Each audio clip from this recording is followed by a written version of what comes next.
Hi, I'm Jennifer Fonseca, and this is the 3-Minute Resume. I've worked in 2 career services offices, been promoted in every job that I've had, and I spend a lot of time helping my friends write resumes. I want to share with you how to write a killer resume. But first, let's dispel a couple of myths. The first myth is that your resume lands you the job.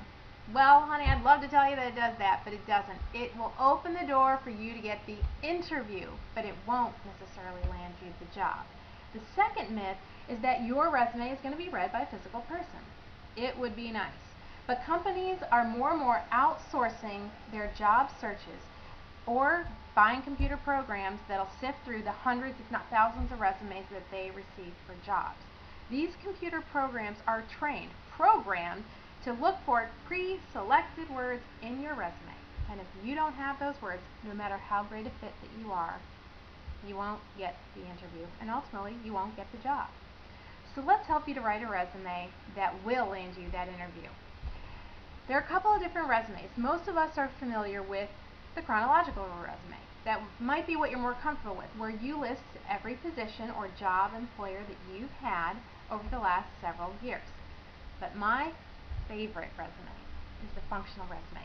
The functional resume is the one that highlights everything that you're good at and only the things that you want to put in there. The functional resume lists things by skill sets. So let me give you an example. Here's mine. And down here at the bottom, you can see that I have got all my employers. But this is the meat of my resume. The things that I've done that I want to highlight that I'm good at. So you see leadership and supervision, communication. Can you tell that I love to communicate? Training and advising. I love doing things like that. So these are the broad skill sets that I've listed on my functional resume. You can list things like budget management, purchasing, sales, fundraising, training, any of those things. Just think through what are the skill sets that you most often use, that you love to use, and that you're really, really good at. Who is the functional resume great for? Well, let me tell you. First, it's great for those who are doing a career change from one industry to another. It's also great for career college graduates or those who have minimal work experience.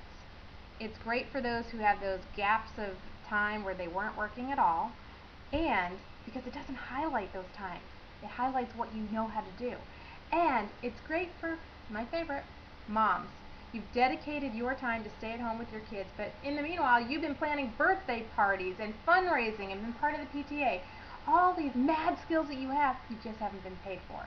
But now that you're entering into the workforce, a functional resume highlights just who you are. Well, our time is up, folks. That's it for the 3-Minute Resume. Catch me for our next segment where I'll provide you with even more tips.